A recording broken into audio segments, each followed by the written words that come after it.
Tradición o defección de la tradición. Los tradicionalistas han elegido defección. El titulus coloratus, el canon 209 y el canon 6. Citamos del libro. Reverendo Francis Miaskiewicz, 1940. Jurisdicción suministrada según el canon 209. Página 132 a 133. Capítulo. La teoría interpretativa a la luz del texto y del contexto del canon 209. Según el canon 18, las leyes eclesiásticas deben entenderse según el sentido propio de las palabras consideradas en su texto y contexto. En caso de que su significado siga siendo dudoso y oscuro, hay que recurrir a lugares paralelos del código, si los hay, a la finalidad de la ley y a las circunstancias que la acompañan, así como a la mente del legislador. Pero, además, el código establece una disposición adicional respecto a las leyes antiguas que han sido incorporadas al nuevo código. Así, el canon 6, N2, establece específicamente que los cánones que reafirman la ley antigua sin cambios deben ser interpretados con la autoridad de la ley antigua y, por lo tanto, a la luz de la enseñanza de los antiguos autores aprobados. Este canon establece además, en el N4, que en caso de duda sobre si el canon del código difiere de la ley antigua, se debe mantener la ley antigua. El estudio más superficial revela que la teoría interpretativa contradice la enseñanza unánime de los juristas anteriores al código. Además, debe señalarse que, como ya se ha ilustrado, la mayoría, si no todos, de esta escuela se desviaron a sabiendas y de buena gana de la enseñanza precódigo sobre el error común. Así, Gans, por ejemplo, admitió que los autores precodificadores parecen haber exigido la existencia de un error común real y fáctico, pero se sintió justificado al apartarse de esa enseñanza porque, como señaló, la mayoría de esos autores precodificadores apenas contemplaban el caso en que el título de color no estuviera presente. Por lo tanto, dado que el código afirma que la jurisdicción puede ser suplida aunque en un caso concreto no se posea un titulus coloratus por aquel sobre cuya competencia jurisdiccional existe un error común, una interpretación más libre y ventajosa del error común es totalmente acertada. Así, también el Eamidus Clerge parecía estar convencido de que la simpatía de la nueva ley, ejemplificada en los cánones 207, 2, y 209, era razón suficiente para el abandono de la teoría tradicional, más severa, complicada y difícilmente practicable. Por lo tanto, es evidente que esta defección de la doctrina tradicionalmente aceptada se convirtió en un hecho porque los autores sintieron que la nueva ley, si no en la letra, al menos en el espíritu se apartó de la antigua y confirmó tal interpretación _. Preguntamos ¿era y es este el caso? Reverendo Francis Miaskiewicz, 1940. Jurisdicción suministrada según el canon 209. Página 132 a 133.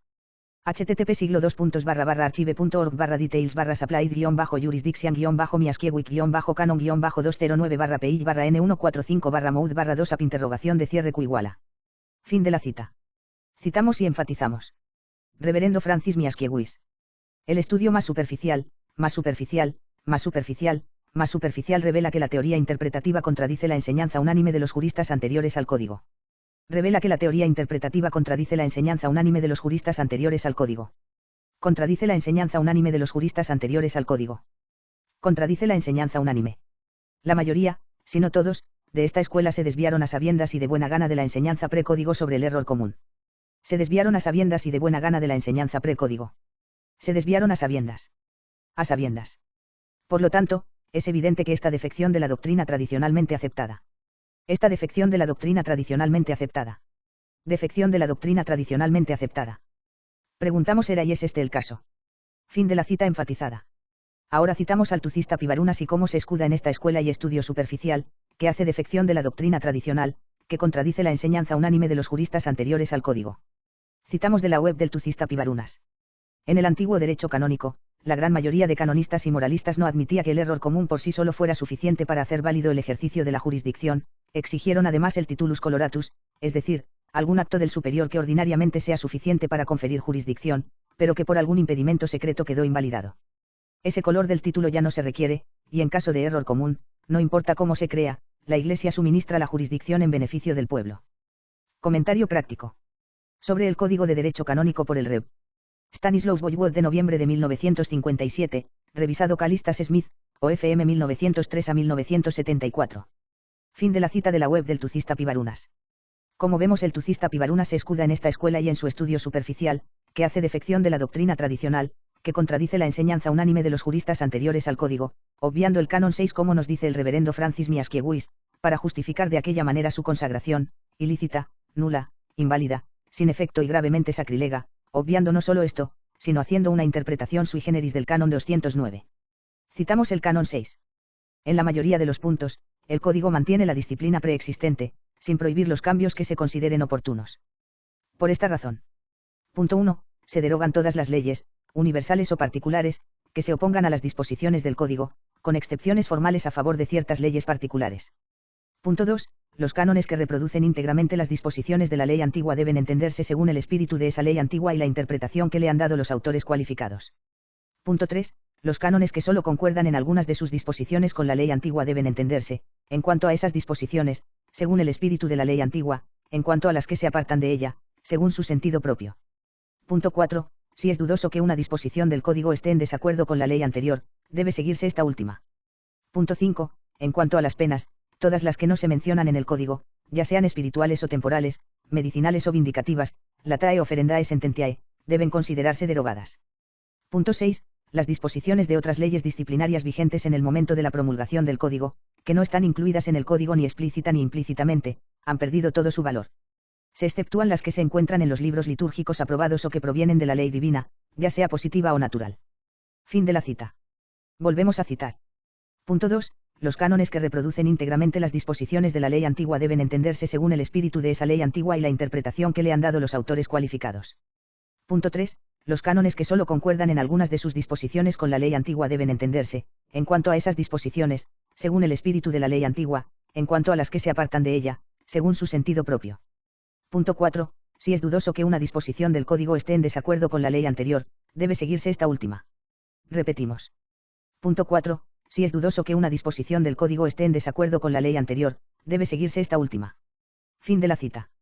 Citemos al reverendo Francis Miaskiewicz en su libro Jurisdicción suministrada según el Canon 209, que nos dice quién es la Iglesia. Citamos.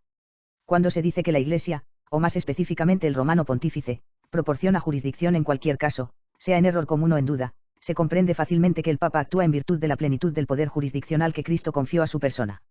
Fin de la cita. Citamos ahora al reverendo Charles Augustine en 1918 en su libro Un comentario sobre el nuevo Código de Derecho Canónico, volumen 2, Clero y Jerarquía, página 188. http://archive.org/details/on Code of Canon Law 2/PI/N207/Moud/2 Comentario al Canon 209. Canon 209. En caso de error común o de duda positiva y probable sobre un punto de derecho o de hecho, la Iglesia sustituirá la jurisdicción tanto del foro externo como del interno. El Can. 209 prevé el bien común y la seguridad pública, así como la tranquilidad de las conciencias, al reafirmar el conocido principio de que la Iglesia suple la jurisdicción necesaria cuando surge un error común o una duda positiva. Por supuesto, el error común, para tener este efecto, debe ir acompañado de un titulus coloratus o un título aparente para el oficio que se ejerce. Un intruso no tiene tal derecho. Fin de la cita. Citamos. ¿Quiénes son los intrusos? Manual de Doctrina Cristiana, que comprende dogma, moral y adoración. Reverendo John Joseph McVey año 1906. http://archive.org/details/Manual of Christia 00CHRY/PI/126/Moud/2 Los sacerdotes reciben su jurisdicción del obispo de la diócesis, los obispos reciben los suyos del Papa, y el Papa tiene jurisdicción de Jesucristo. Un obispo que no tuviera sus poderes espirituales del Papa, un pastor que no tuviera los suyos del obispo legítimo, sería un intruso o cismático. Fin de la cita. Conclusión. Los autoproclamados tradicionalistas siempre, van a la opinio theologorum que abandona la postura tradicional, para aceptar la opinio theologorum más tibia y la convierten en sensus ecclesiae como si del magisterio se tratara, magisterio que no duda en el saltarse. Y como vemos se saben intrusos y por eso deben buscar estas opiniones teológicas liberales que hacen defección de la doctrina tradicionalmente aceptada, para autojustificarse, una y otra vez. Para más información visite la lista de reproducción. El Canon 209 no justifica el cisma.